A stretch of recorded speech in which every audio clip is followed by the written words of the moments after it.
Okay, good evening to all the esteemed panelists and participants.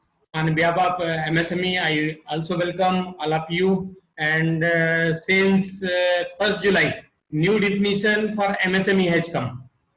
So first of all, I would like to share the definition of MSME presently in the regime.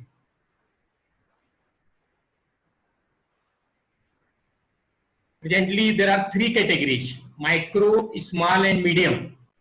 SM, these categories were also in the earlier regime. Now, service enterprises and manufacturing enterprises has been merged into a single classification. And new classification are micro, small, and medium enterprises only. No manufacturing, no service, only enterprises.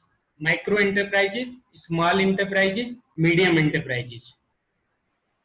Micro, in micro, the government had decided the definition.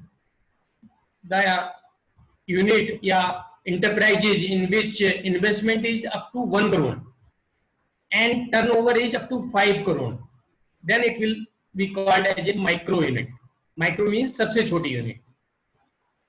Then next category is small enterprises, small unit, in which investment is up to 10 crore and turnover is up to 50 crore.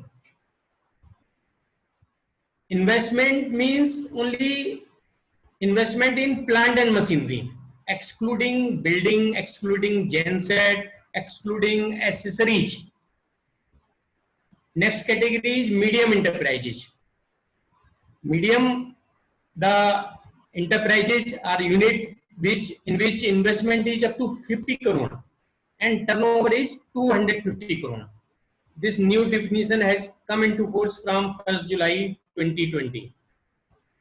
This is the new definition. Earlier, we used to do Udyog Aadhar registration. Now, Udyog Aadhar registration has been replaced with the Udyam registration.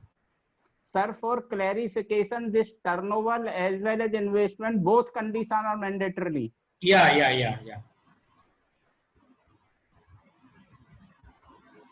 If we see in the last Udyog Aadhar registration up to June 24-20, there were 1 crore 38 lakhs registration approximately.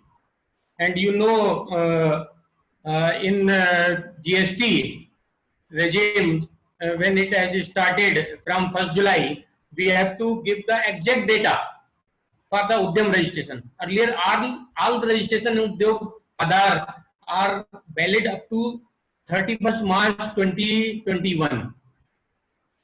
Next एक साल तक केवल ये उद्योग आधार आपके registration जो पहले से करे हुए हैं या एंटरप्रेन्योर मेमोरेंडा आपने पहले से किए हुए हैं, ये 31 मार्च 2021 तक वैलिड रहेंगे. 1 जुलाई 2020 से नया रजिस्ट्रेशन शुरू हो चुका है. तो इसमें अभी मैं दिखाऊंगा आपको. रजिस्ट्रेशन बहुत इजीली है, हम लोग कर सकते हैं. उससे पहले मैं एक brief about MSME in India. In India, approximately there are 6.33 crore. It means 633 lakh units are in India. Whether these are in micro or medium or small. Whether these are manufacturing sector, service sector or trading. All these are combined in this 6.33 crore. Out of this 6.33 crore, in rural area, there are 3.24 crore units and approximately 3.09 crore units in urban area. Approximately 50-50, more than 50% in rural areas and less than 50% in urban areas.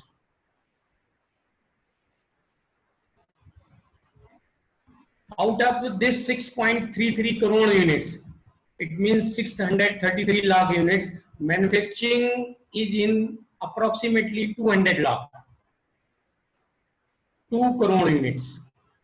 In trading, this is 2.30 crore, 230 lakh units. In service enterprises, 206 lakh. And out of these 6.33, further if we see our last data, micro units, we have 630 lakh units in micro units. It means more than 99% of enterprises of unit in India belongs to micro category. Micro category, now it is defined as investment up to 1 crore. Then it will be called a micro unit. Earlier it was only 25 lakh. Now investment has been increased 4 times. Next category is small category. Out of 6.33 crore, only 3.31 lakh units belong to small category. And next category is medium, 0.05 lakh. Means only 5,000 units of India belongs to medium enterprises. If we see employment in MSME, this is approximately 11 crore in all the categories: manufacturing, trading, and service. Earlier हम लोग उद्योग आधार registration करते थे, जो कि एक online registration था और फ्री ऑफ कॉस्ट रजिस्ट्रेशन था, जिसमें हमें केवल आधार नंबर, पैन नंबर और बैंक डिटेल देनी पड़ती थी. सेल्फ डिक्लेरेशन के बेस पर हम लोग करते थे उद्योग आधार रजिस्ट्रेशन. लेकिन अभी गवर्नमेंट ने 1 जुलाई 2020 से नया सिस्टम लागू किया है, जिसमें आपको जीएसटी नंबर भी देना पड़ेगा. GST number has become mandatory.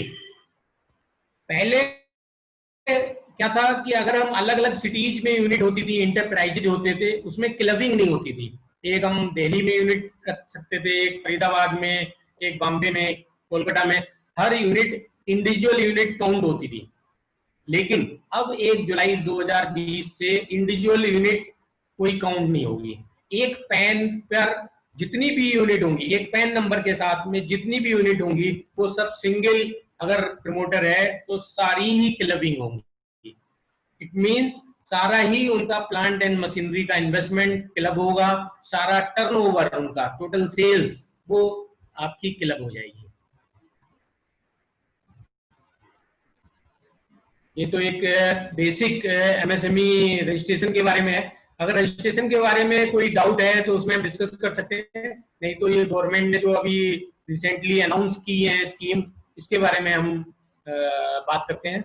इसमें सर छोटा सा क्लैरिफिकेशन ये है, अर्लियर रिजिम में उद्योग रजिस्ट्रेशन में एक ने हरियाणा, यूपी 3-4 जगह अलग अलग रजिस्ट्रेशन करा के एमएसएमई का बेनिफिट ले रहे थे. अब विद इफेक्ट फ्रॉम 1 जुलाई क्योंकि GST number of PAN basis हो जाएगा तो क्लब करके they may not be MSME which were earlier they were claiming. या अभी सिंगल पैन के अंगेंस्ट में आप जितनी चाहे यूनिट रजिस्टर्ड कर सकते हैं. सिंगल जीएसटी नंबर तो आपके कई हो सकते हैं, लेकिन पैन नंबर तो एक ही होगा आपका. हाँ, ठीक है. तो मतलब बिजनेसमैन पैन इंडिया बेसिस पर एमएसएमई कंडीशन में खरा उतरेगा जब भी वो बेनिफिट लेगा. यस. अब आने वाला टाइम जो है, क्योंकि ये सारा डेटा एमएसएमई का मिनिस्ट्री ऑफ फाइनेंस से लिंक हो रहा है, जीएसटी वालों से लिंक हो रहा है, इनकम टैक्स से लिंक हो रहा है. इनकम टैक्स से आपका टर्नओवर का डेटा लिया जाएगा और वो क्लब होगा, वो ऑटोमेटिकली क्लब होगा. इसमें जो आप नंबर डालेंगे तभी आपका स्टेटस क्लियर होगा उसमें. अगर आप डेटा वो अपना शेयर नहीं करते हैं एनुअल बेस पर या जो भी टाइम दिया जाएगा, तो आपका रजिस्ट्रेशन सस्पेंडेड कैटेगरी में आ जाएगा. Right sir? Yes sir. अभी गवर्नमेंट ने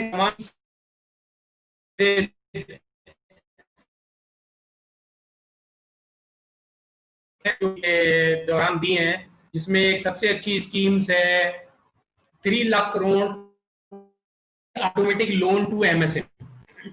इसमें गवर्नमेंट ने 3 लाख करोड़ का कोलेटरल फ्री लोन देने की बात की है. इसमें कौन कौन सी यूनिट पार्टिसिपेट कर सकती हैं, कौन कौन सी यूनिट की एलिजिबिलिटी बनेगी, उनके पास में उद्योग आधार होना चाहिए और उन्होंने लोन ले रखा हो. 29 फरवरी 2020 में जो भी लोन का अमाउंट होगा उसका 20% वो loan without collateral without collateral है, इसमें वो बैंकर आपसे कोलेट्रल नहीं मांग सकते हैं, ये कंफर्म है। तो 20% अगर आप मिनिमम 20% उनको देना है, और इससे ज्यादा भी अगर अगर वो समझते हैं कि आपकी परफॉर्मेंस अच्छी है, बैलेंस शीट अच्छी है, तो वो ज्यादा भी दे सकते हैं। लेकिन ये minimum 20% without any guarantee, without any documentation, 20% at a fix interest rate 9.25 पर उनको देना है। इससे ये उम्मीद की जाती है अप्रोक्सीमेटली 45 लाख यूनिट्स इसमें कवर होने वाली हैं। अराउंड 45 लाख यूनिट्स इसमें कवर होंगी। और अभी रिसेंटली मिनिस्ट्री ऑफ फाइनेंस ने डेटा शेयर करा था, 1.25 लाख का लोन सैंक्शन हो चुका है इस स्कीम के तहत, और अप्रोक्सीमेटली इसका 50% 65,000 करोड़ रिएम्बर्स सैंक्शन के बाद में रिएम्बर्स भी हो चुका है। लेकिन इसमें कुछ कंडीशंस भी हैं, जैसे इसमें मैक्सिमम बारोइंग आपकी 25 करोड़ होनी चाहिए, टर्नओवर आपका कंपनी का 100 करोड़ होना चाहिए, लोन रीपेमेंट 4 साल का है जिसमें मोरेटोरियम पीरियड 12 महीने का होगा। बैंक से अगर आपने लोन लिया है तो rate of interest 9.25 fix rate होगा, इससे ज्यादा बैंकर्स चार्ज नहीं कर सकते हैं। एनबीएफसी से अगर आपका लोन है तो 14% होगा।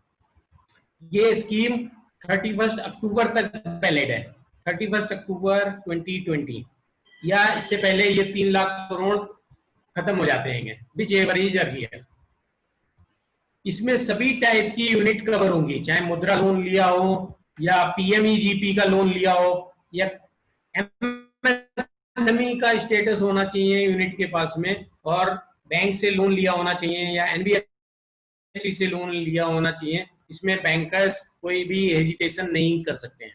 अगर हेजिटेशन कर सकते हैं तो मिनिस्ट्री की हमारी champions.gov.in जो सबसे नीचे वेबसाइट है, इसमें आप इन्फॉर्म करिए, मिनिस्ट्री हमारा उस पर्टिकुलर बैंकर से बात करके आपका केस को सॉल्व करेगी। इसमें एलिजिबिलिटी होगा, आपका अकाउंट रेगुलर होना चाहिए, या आपका एसएमए 0 अकाउंट होना चाहिए, एसएमए 1 होना चाहिए, यानी कि मैक्सिमम 60 डेज से ज्यादा डिफॉल्ट नहीं होना चाहिए, एनपीए कैटेगरी में नहीं होना चाहिए। तो ये जो एग्जिस्टिंग एमएसएमई है उनके लिए ये बहुत ही अच्छी स्कीम है जो गवर्नमेंट के द्वारा अभी चल रही है, और अक्टूबर 31 इसकी 2020 लास्ट डेट है। Right sir? Right sir? Yes sir, yes sir. इसके बाद में एक और स्कीम गवर्नमेंट ने लाए हैं जो एनपीए हो चुकी हैं। एनपीए जो हो चुकी है 31 अप्रैल 2020 को एनपीए हो चुकी हैं।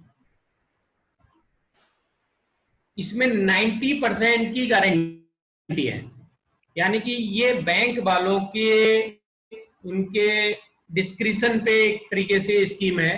90% की तो गवर्नमेंट ऑफ इंडिया गारंटी देती है, लेकिन जो 10% बैलेंस है उसमें बैंकर्स हेजिटेट कर रहे हैं कि क्योंकि उनका 10% अमाउंट जो है वो विदाउट गारंटी है, तो उसमें वो हेजिटेट कर रहे हैं। तो आपको इसमें कन्विंस करना पड़ेगा, आपको रिक्वेस्ट करनी पड़ेगी। अगर आपके एनपीए कैटेगरी में है या अंडर स्ट्रेस कैटेगरी में है तो ये पार्शली गारंटेड है। कंडीशन ये है कि unit should be functioning, unit चलती होनी चाहिए, एनपीए कैटेगरी में हो लेकिन चलती होनी चाहिए। और इसमें ये उम्मीद की जा रही है कि कम से कम 2 लाख एमएसएमई यूनिट्स इस स्कीम का फायदा ले पाएंगी। 2 लाख एमएसएमई यूनिट्स। 4,000 करोड़ रुपए का गवर्नमेंट ने ऑलरेडी एक ट्रस्ट बना दिया है, क्रेडिट गारंटी ट्रस्ट बना दिया है, और स्कीम एप्लीकेबल हो चुकी है और ये वर्किंग कंडीशन में है, चालू हो चुकी है। और इसमें मैक्सिमम जो आपका यूपीटी है, जो आपकी यूनिट है, उसका मैक्सिमम 15% कंट्रीब्यूशन या 75 lakh which ever is less, वो अमाउंट आपको एज ए पर्सनल लोन की तरह में दिया जाएगा। पर्सनल लोन, जो बैंक से आपको पैसा मिलेगा आपके एक तरीके से पर्सनल अकाउंट में आएगा, और फिर उस पैसे को आपको अपनी यूनिट में ट्रांसफर करना पड़ेगा। This is also a very good scheme for NPA units, इसके बाद में ये तीसरी स्कीम है, इस पर काम चल रहा है। अभी इसमें सारी इंफॉर्मेशन अभी आई नहीं है, काम चल रहा है। बहुत जल्दी इस स्कीम की सारी डिटेल्स इसकी आने वाली हैं। इसके अलावा गवर्नमेंट ने एक और, जो टेंडर होते थे गवर्नमेंट के, गवर्नमेंट ने ये मैंडेटरी किया है, अप टू 200 करोड़ का अगर कोई टेंडर है, ग्लोबल टेंडर है या डोमेस्टिक है, उसमें केवल लोकल एमएसएमई यूनिट्स ही पार्टिसिपेट कर सकती हैं। इस गवर्नमेंट के प्रोक्योरमेंट प्रोसेस में only MSME units from India, बाहर की आउट ऑफ इंडिया कोई भी यूनिट इसमें पार्टिसिपेट नहीं कर सकती है। ये कंडीशन गवर्नमेंट ने ये अभी चालू की है। इसके अलावा स्मॉल एमएसएमई की बहुत बड़ी ये प्रॉब्लम रहती थी, उनका डिलेड पेमेंट बहुत होता था। हालांकि डिलेड पेमेंट के लिए भी ऑलरेडी गवर्नमेंट ने एक स्कीम बनाई हुई है, समाधान, आप लोग शायद जानते होंगे जी। तो अभी मैंडेटरी किया हुआ है गवर्नमेंट ने। जैसे अगर आपका इवन चाहे 90 डेज का म्यूचुअल अंडरस्टैंडिंग है कि 90 डेज का क्रेडिट है, लेकिन तब भी आपको नेक्स्ट 45 डेज में उनको जितने भी गवर्नमेंट ऑफ इंडिया या सीपीएसयूज हैं उनको सारा पेमेंट नेक्स्ट 45 डेज में क्लियर करना पड़ेगा। ये मैंडेटरी कंडीशन है। इसी तरीके से जितनी भी सेंट्रल गवर्नमेंट एजेंसीज हैं, रेलवे है, रोड ट्रांसपोर्ट है, सिविल एविएशन है, सीपीडब्ल्यूडी है, जिसमें अगर आपके कॉन्ट्रैक्ट हैं, सर्विस एंटरप्राइजेज हैं, उनको 6 महीने तक विदाउट कास्ट का ये ग्रेस पीरियड एक अवार्ड किया है। अप टू 6 मंथ का ग्रेस पीरियड है, उसमें अपना वो काम कंप्लीट कर सकते हैं। तो ये तो रिसेंटली स्कीम्स गवर्नमेंट ने करी हैं। इसके अलावा अगर कोई स्पेसिफिक क्वेरी है तो वो शेयर कर सकते हैं, अदरवाइज कुछ हमारी गवर्नमेंट की 1-2 और स्कीम्स हैं, उसके बारे में मैं मेन स्कीम्स हुए हैं वो आपके साथ में शेयर करना चाहूंगा। एक इफ यू अलाउ सर, एक क्वेरी किसी ने रेज की हुई है जी, जो 3 लाख करोड़ का जो एग्जिस्टिंग लोन सैंक्शन है उनको फैसिलिटी होगी, तो उसमें कहते हैं what about those MSME who don't have an existing loan, will they be eligible for this facility? हाँ, जिनके पास लोन नहीं है उनके लिए स्कीम एप्लीकेबल नहीं है, तो उसके लिए और भी तमाम सिडबी में बहुत अच्छी स्कीम्स चल रही हैं। सिडबी में स्कीम्स दिखाता हूँ, सिडबी की स्कीम चल रही है, और जनरल आप बैंकर्स के पास में भी जा सकते हैं, और जो आप जिसकी बात कर रहे हैं जिनके पास लोन नहीं है उनके लिए काम हो रहा है, वो स्कीम एक आने वाली है। सिमिलरली सर, उनका सेकंड पार्ट है कि जो ग्रेस पीरियड हम 6 महीने कर रहे हैं, ये इफेक्टिव किस डेट से है? ये इफेक्टिव उसकी नोटिफिकेशन, जो मिनिस्ट्री ऑफ फाइनेंस की नोटिफिकेशन आएगी या है, तो वो उससे इफेक्टिव होगा। So nice, it's clear sir. इसमें एक जो जनरल जिन लोगों का लोन नहीं है उसके लिए सिडबी ने भी 2-3 स्कीम निकाली हुई है, जिसमें एक ये सबसे अच्छी स्कीम है SIDBI safe loan for MSME. जी जी। इसमें 100% फाइनेंस कर रही है SIDBI, whether it is working capital हो या कैपिटल एक्सपेंडिचर हो। सर सिडबी का एक और बिल डिस्काउंटिंग है, सेम चीज है या उसके हटकर है? ये अलग स्कीम है, कोविड के टाइम के लिए स्कीम आई है ये। Okay sir, okay sir. हाँ, उनकी कई स्कीम्स हैं और काफी अच्छी स्कीम है। अभी हम लोग देख रहे हैं कि प्राइवेट बैंकर्स काफी हेजिटेट कर रहे हैं, जो लोग फंस गए हैं प्राइवेट बैंकों में, अब वो निकल के गवर्नमेंट बैंकों की तरफ आ रहे हैं, वो निकलना चाह रहे हैं, लेकिन लोन का अमाउंट इतना ज्यादा है वो स्विच ओवर नहीं कर पा रहे हैं जी। वो लोन के लिए वो ट्रांजैक्शन जो चार्जेस लगा रहे हैं शिफ्टिंग के लिए, वो उन्हें इतना हैवी पड़ रहा है कि वो सोच रहे हैं बस कभी मौका मिलेगा तब हम निकल पाएंगे। जी। गवर्नमेंट बैंकों में अब ये चीजें, हिडन चीजें नहीं रहती हैं जैसी प्राइवेट बैंकों में रहती हैं। तो बेटर मैं यही कहूंगा कि आप लोग सिडबी से या गवर्नमेंट बैंक को पहले अप्रोच करें। हालांकि वहां डिले होता है, थोड़ा टाइम लगता है, सर्विस एज पर प्राइवेट बैंकों की तरह नहीं मिल पाती है, लेकिन फिर भी कम से कम हिडन चीजें नहीं रहती हैं। जी जी। हाँ, ये एक सिडबी की है सेफ लोन, जिसमें up to 50 lakh project cost तक आपका लोन सैंक्शन हो सकता है, अप टू 50 लाख। और अगर कोरोना वायरस से रिलेटेड अगर आप कोई भी आइटम मैन्युफैक्चरिंग कर रहे हैं, कोई भी आइटम बना रहे हैं, तो आपको इंटरेस्ट रेट 5% पर एनम का लगेगा। कोरोना वायरस है, चाहे पीपी किट हो गई, हैंड सैनिटाइजर हो गए, या मास्क बना रहे हैं, या कोरोना वायरस से रिलेटेड वेंटिलेटर बना रहे हैं, बेड बना रहे हैं, या आईसीयू का कोई पार्ट बना रहे हैं, तो आपको ये 5% पर एनम पे मिल सकता है। 5 साल का आपका moratorium period, total term loan repayment 5 साल का होगा including moratorium period.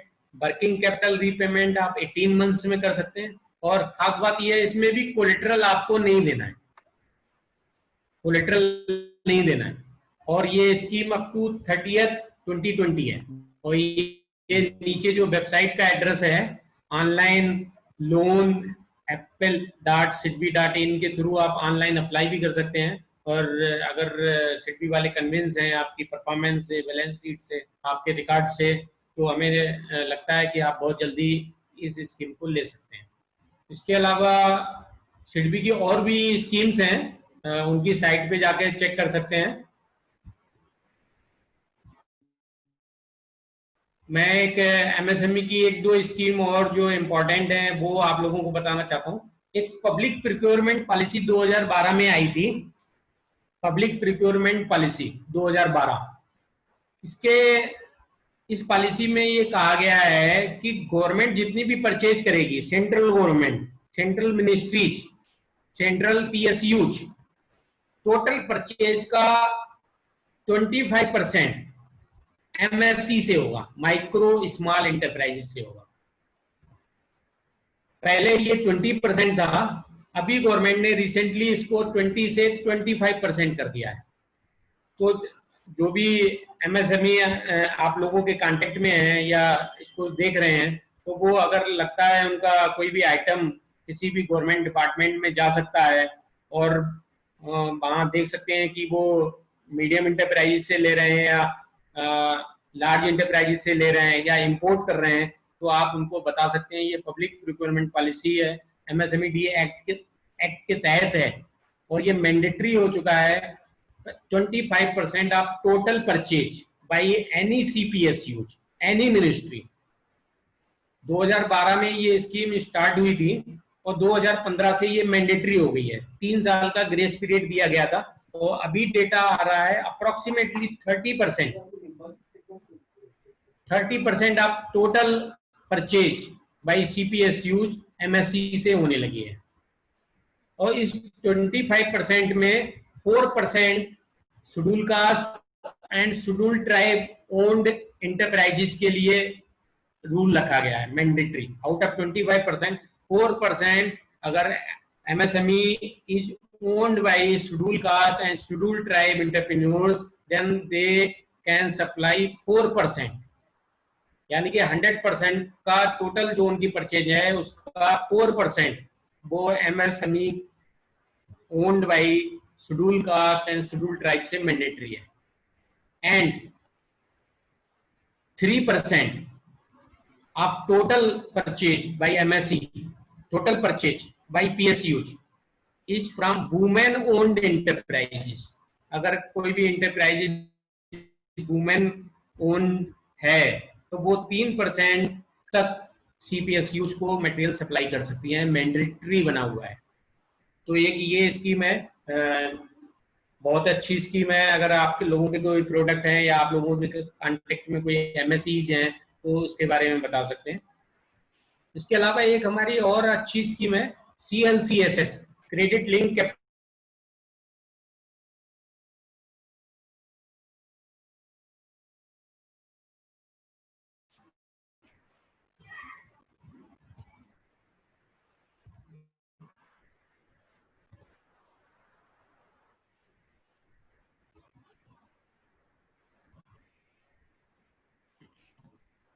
Credit link capital subsidy scheme.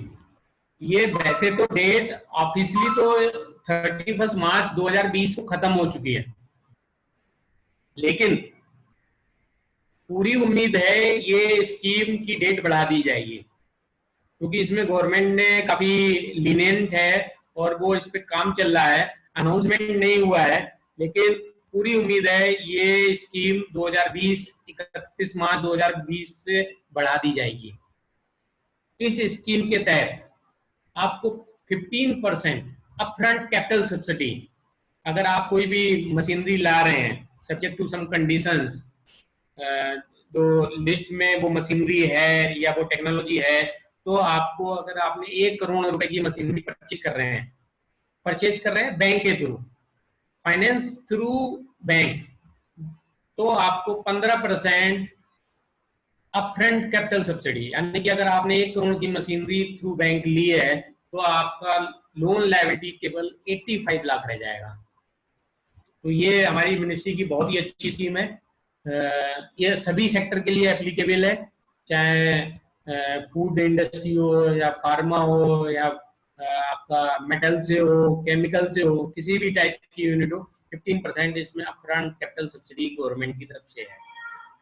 तो ये 2-3 मेन स्कीम है। स्कीम्स तो हमारे पास में बहुत है। इसके अलावा अगर आपका कोई स्पेसिफिक क्वेश्चन वगैरह हो, लीन मैन्युफैक्चरिंग की स्कीम है, एक क्लस्टर की भी स्कीम है, चूंकि क्लस्टर आप लोगों के लिए ज्यादा, मेरे हिसाब से ज्यादा सुटेबल नहीं होगा।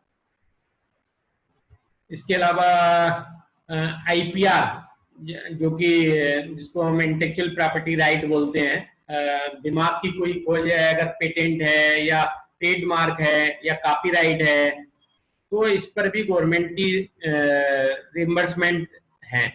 अगर आप कोई पेटेंट, कोई एमएसएमई पेटेंट कराती है, डोमेस्टिक पेटेंट कराती है, तो 1 लाख रुपए तक का खर्चा उसको रिइंबर्स किया जाता है। अगर आपका पेटेंट फॉरेन में है, फॉरेन से कोई पेटेंट कराया है, तो 5 लाख रुपए तक का जो एक्सपेंडिचर है वो रिइंबर्स किया जा सकता है। जीआई रजिस्ट्रेशन अगर आपने कराया है, जो कि एक ग्रुप के लिए होता है, तो 2 लाख रुपए तक जीआई रजिस्ट्रेशन का खर्चा गवर्नमेंट की तरफ से रिइंबर्स किया जाता है, हमारी मिनिस्ट्री के थ्रू किया जाता है। ट्रेडमार्क अगर कोई भी एमएससी ले रहा है, छोटी यूनिट ले रहा है, तो 10,000 रुपए पर ट्रेडमार्क तक उस यूनिट को दिया जाता है। इसके अलावा ये सेटिंग अप आईपी सेंटर है, ये ज्यादा आपको रेलिवेंट नहीं होगा। इसके अलावा अगर आप कोई भी स्मॉल यूनिट डोमेस्टिक एग्जीबिशन में बाहर कंट्रीज में पार्टिसिपेट कर रहे हैं, कोई भी स्मॉल यूनिट है, माइक्रो है या स्मॉल है, और वो इंडिया में कहीं पे भी एग्जीबिशन में पार्टिसिपेट कर रही है, तो अप टू उसको 30,000 तक, जिसमें अगर कैटेगरी एससी है, एसटी जनरल कैटेगरी का है, तो 80% रिइंबर्स होगा चार्जेस, स्पेस रेंट चार्जेस। इसके अलावा अगर आपका ट्रेवल का है, पब्लिसिटी का है, तो ये 15,000 रुपए तक। यानी कि अगर डोमेस्टिक किसी भी एग्जीबिशन में कोई भी एमएससी पार्टिसिपेट करती है, तो 45,000 तक आप खर्चा रिइंबर्स कर सकते हैं। साल में ये 2 बार ले सकते हैं, एक यूनिट इसको 2 बार ले सकती है। ऐसे ही अगर फॉरेन कंट्रीज में अगर आप पार्टिसिपेट कर रहे हैं, तो उसमें 2.25 लाख तक, 2.25 लाख पर एमएससी यूनिट तक पार्टिसिपेट करने पर खर्चा ये रिइंबर्स किया जाता है मिनिस्ट्री के द्वारा।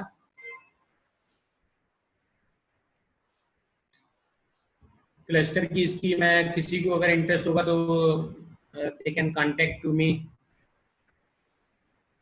जो जनरल स्कीम्स थी सर, वो मैंने शेयर कर ली हैं। इसके अलावा अगर कोई आपका इंडिविजुअल कोई डाउट एमएससी से रिलेटेड हो, तो वो हम लोग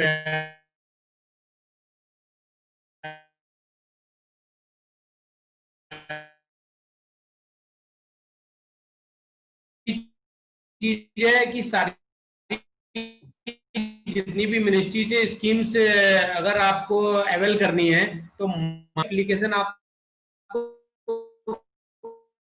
my.m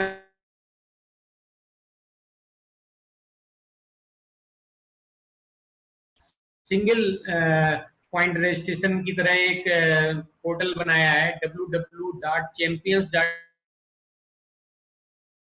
हर टाइप के डाउट उसमें कम से कम करीब मोर देन 500-600 FAQ दिए हुए हैं, और वो सारे जितने भी डाउट हैं वो आपके इसमें कवर हो जाएंगे champions.gov.in में। हर टाइप की स्कीम उसमें कवर की गई, उसमें कहीं पे भी आपको नहीं जाना पड़ेगा। और फर्दर अगर डिटेल में जाना है तो हमारी साइट का है www.dcmsme.gov.in। इस साइट पर जाकर हमारी मिनिस्ट्री की MSME इसमें आपको मिल जाएंगे। स्कीम्स को अवेल करना है तो mymsme.gov.in पर, स्कीम की डिटेल्स के बारे में जाना है तो dcmsme.gov.in पर डिटेल से देख सकते हैं। अगर आपके कोई सजेशन है या कोई प्रॉब्लम है तो champions.gov.in, इसमें बहुत ही हाई लेवल पर मिनिस्ट्री के द्वारा मॉनिटर किया जा रहा है। कोई भी प्रॉब्लम आ रही है या आपके कोई भी सजेशंस हैं, कोई भी आइडिया है, उसको एग्जामिन करके उसी अकॉर्डिंगली रिप्लाई या आपसे बात की जाती है। तो ये एक ब्रीफ में सर हमारी तरफ से है। इसके अलावा अगर किसी का कोई क्वेश्चन है तो कर सकते हैं। सर चैट बॉक्स देख पा रहे हो तो उसमें 2 क्वेश्चंस हैं, whether we should answer right now और they can go to site also, तो शुड आई रीड? और आप देख पा रहे हैं पूरा साहब? हाँ, yes yes yes. What about those MSME who don't have an existing loan, will they be eligible? इस स्कीम में एलिजिबल नहीं होंगे, ठीक है, लेकिन उसके अलावा सिडबी में जाएं और किसी भी बैंक में जाएं, नॉर्मल स्कीम के तहत वो आएंगे। और एग्जिस्टिंग जिनका लोन नहीं है उनके लिए एक स्कीम आने वाली है, बहुत जल्दी उम्मीद है कि आएगी। और grace period of 6 month applicable ये 6 महीने रहेंगे। What about the stand up loan? Stand up loan देखिए ये SC और ST और लेडीज कैटेगरी के लिए था, तो ये केवल एक पर्टिकुलर SC ST या लेडीज के लिए है। वो अभी चल रहा है, एग्जिस्टिंग लोन है, चल रहा है। और नेक्स्ट है CLCSS can be uploaded directly on my MSE। No, CLCSS के लिए आपको बैंक के थ्रू जाना पड़ेगा, लेकिन अभी गवर्नमेंट ने ये डेट डिक्लेयर नहीं की है कि इसको हम बढ़ा रहे हैं या नहीं बढ़ा रहे हैं। आपको अपने बैंकर के पास में जाकर credit link capital subsidy scheme के लिए अप्लाई करना पड़ेगा थ्रू बैंकर, बैंक के थ्रू आपको अप्लाई करना पड़ेगा। उम्मीद है मेरी आवाज पहुंच रही होगी। Yes sir. हाँ, stand up loan what will be the process to avail? ये SC ST के लिए है। डायरेक्टली बैंक में जाकर आप स्टैंड अप लोन के बारे में अपना फॉर्म भर के उसमें बैंक को अप्लाई कर सकते हैं।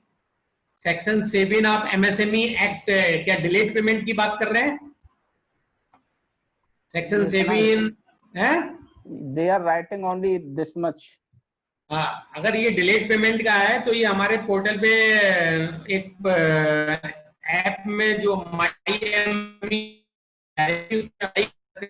हर स्टेट में काउंसिल बनाई हुई है। सेंट्रल गवर्नमेंट ने हर स्टेट गवर्नमेंट को ये बोला है कि आप अपने स्टेट में एक काउंसिल बनाइए, और जो क्वेसी जुडिशरी जिसकी पावर्स हाई कोर्ट से जस्ट बिलो पावर दी गई हैं, उसमें आप अपनी बात रख सकते हैं, आप अपनी इनवॉइस रख सकते हैं, आप अपना उनका रिसिप्ट रख सकते हैं, आपका जो उनकी क्वालिटी है, एक्सेप्टेंस है, जो भी डॉक्यूमेंटेशन है वो आप उसमें लोड कर सकते हैं। और MSME की ब्याह पर वो काउंसिल जो बायर है, आप लोग तो सेलर हो गए, MSE तो सेलर हो गए, ठीक है, जो बायर है गवर्नमेंट डिपार्टमेंट है या नॉन गवर्नमेंट डिपार्टमेंट है या नॉन MSME फैक्ट्री है या नॉन MSME है, उनको नोटिस मिलेगी, उनसे उनका व्यू लेगी और के बाद में एग्जामिन करने के बाद में वो काउंसिल अपना फैसला देगी।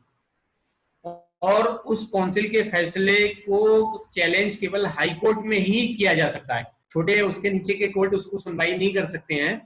केवल High Court can listen subject to 75% जो उसमें अवार्ड हुआ है, अगर पेमेंट के लिए अवार्ड हुआ है तो 75% मिनिमम कोर्ट में जमा कराना पड़ेगा, तभी कोर्ट उसको आगे इंटरफेयर कर सकते हैं।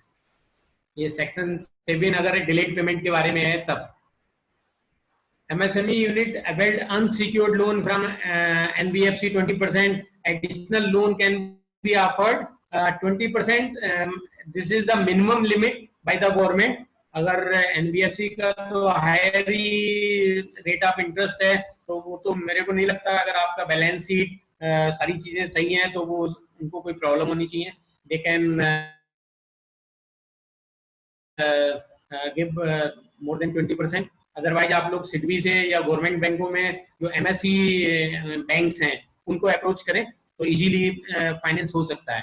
What type of industry excluded from MSc, ऐसा कोई स्पेसिफिक नहीं है, लेकिन एक नेगेटिव लिस्ट है, तो उसमें आप देख सकते हैं जो एमएसएमई की अगर डिफिनीशन से बाहर है, जो नई डिफिनीशन आई है, इस पे काम चल रहा है अभी, ये रजिस्ट्रेशन कोई भी इशू नहीं हुआ है, इसके बारे में मैं आपको बता दूं, अभी तक रजिस्ट्रेशन नहीं हो पाया। जिन लोगों का उद्योग आधार रजिस्ट्रेशन है वो आपका 31 मार्च 2021 तक वैलिड रहेगा, और उनको भी अभी दोबारा उद्यम रजिस्ट्रेशन में दोबारा रजिस्ट्रेशन कराना पड़ेगा, तो वो लोग अप्लाई कर सकते हैं, और डेटा उनका सारा स्क्रूटनी होने के बाद में जैसे ही नंबर अलॉट होगा तो वो उनको इशू कर दिया जाएगा, मैसेज आप लोगों को तुरंत मिल जाएगा,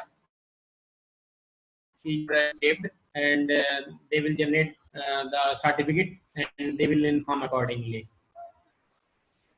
Then next, wholesale and retail trade of motor vehicle का MSME registration, wholesale and retail trade, wholesale और retail trade of motor vehicle का ये सब ट्रेडिंग का MSME रजिस्ट्रेशन कराने से कोई फायदा नहीं है, नहीं होगा। ट्रेडिंग के लिए MSME नहीं है, या तो केवल आपका सर्विस इंटरप्राइजेज होना चाहिए या मैन्युफैक्चरिंग इंटरप्राइजेज होना चाहिए। MSME मतलब मैन्युफैक्चरिंग इंटरप्राइजेज या सर्विस इंटरप्राइजेज। ट्रेडिंग के लिए MSME रजिस्ट्रेशन का कोई फायदा नहीं है। This PDF have to available और नॉट, ये हम शेयर कर देंगे, मिस्टर अरुण जी को हम शेयर कर देंगे ये PPT। जी sir, thank you. Okay, shall we apply Udyam registration now और वेट? अगर आपके पास में पुराना MS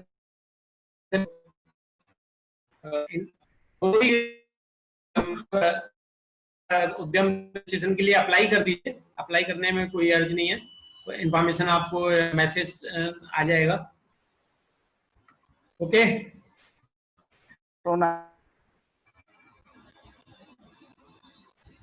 ओके, तो let me sum up. Actually Agarwal साहब, आपका इतना क्लैरिटी रहता है, बिल्कुल इजी फ्लो में चलता है, बिल्कुल इसमें कोई क्वेश्चन आंसर पूछने का कोई उसमें बचता नहीं है कंफ्यूजन वाला, तो excellent. We are learning, we are in the learning mode. नहीं सर, आपका लास्ट टाइम भी बड़ा क्लैरिटी था, आपने स्टार्ट किया माइक्रो स्मॉल मीडियम जो एनहेंस लिमिट्स हैं, how we can come within that, और 1 जुलाई 20 से बड़ा क्लैरिटी से रजिस्ट्रेशन मैंडेटरी है, लेकिन टाइमिंग नहीं है, 31 मार्च तक जिनका उद्योग आधार है वो चलते रहेंगे। और जो MSME का main focus more than 50% in rural areas, तो रूरल एरियाज काफी हेल्दी फील करना चाहिए। MSMEs are there and they are getting privileges, and you told 11 crore persons are employed through MSME. Yeah. And 99% industries are within micro category. Yes. Widely, industries are getting those benefits, and that's a timely payment, which is major hurdle for businessmen. And now 3 lakh crore collateral-free automatic loan. SIDBI scheme 5%. If in this COVID period, lot of business are diverting, they can have this benefit of doing business at 5% only. And manufacturing percentage purchase from MSME, special category, women category. So these all are the protections by government and ministry. MSME is very active since the last 3-4 years. I saw they are taking a true guardianship of the lower business or small businesses, sir. So thank you sir. तो आने वाला time sir ऐसा है, आप लोगों का बहुत बड़ा रोल है, क्योंकि GST और इनकम टैक्स की सारी इंफॉर्मेशन MSME रजिस्ट्रेशन क्लाइंट्स को सजेस्ट करें कि जो भी इंफॉर्मेशन देनी है सब आपको नंबर 1 में आना पड़ेगा, धीरे-धीरे, तभी कोई बेनिफिट ले पाएंगे। Big companies suffering this one, sir. Persons are not for MSME, they were taking somehow, now this is trapped by this single registration, sir. Yeah. One doubt is there, sir. Maximum schemes are for micro, small category. Yeah. So, is there any specific focus where micro only is getting benefit? हाँ, इस पर देखिए वो percentage है, जैसे reimbursement का है, कुछ मैंने स्कीम्स आपको शेयर नहीं की थी, एक कैटेगरी है तो 80% तक सब्सिडी है, हाँ, तो स्मॉल के लिए 50% सब्सिडी है, तो इस तरीके की परसेंटेज चेंज है कुछ स्कीम्स में। नहीं सर, सर आपको बस एक छोटा सा ट्रबल ये इतना वैल्यू एडिशन आप करते हैं तो हम आपको छोड़ नहीं पाएंगे। We will be needing your guidance and lectures frequently sir. जरूर। So nice of you, so nice, thank you. पन जी, Dharam Singh ji, anything?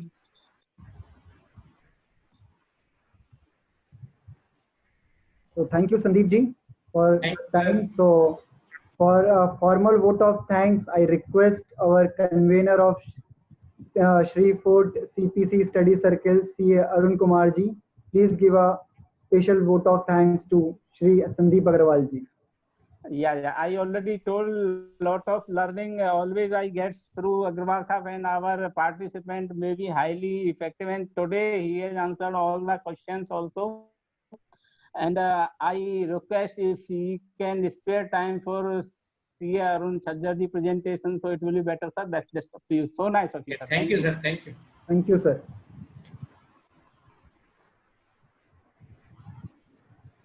So now our second speaker, CA Arun Chhajjar ji, who is the GST trainer on MSME. He is a very renowned speaker. His knowledge, in-depth knowledge, is always beneficial for our profession. He is not coming first time in our platform. Previously, he has also delivered lectures in the GST. So today he is going to deliver on GST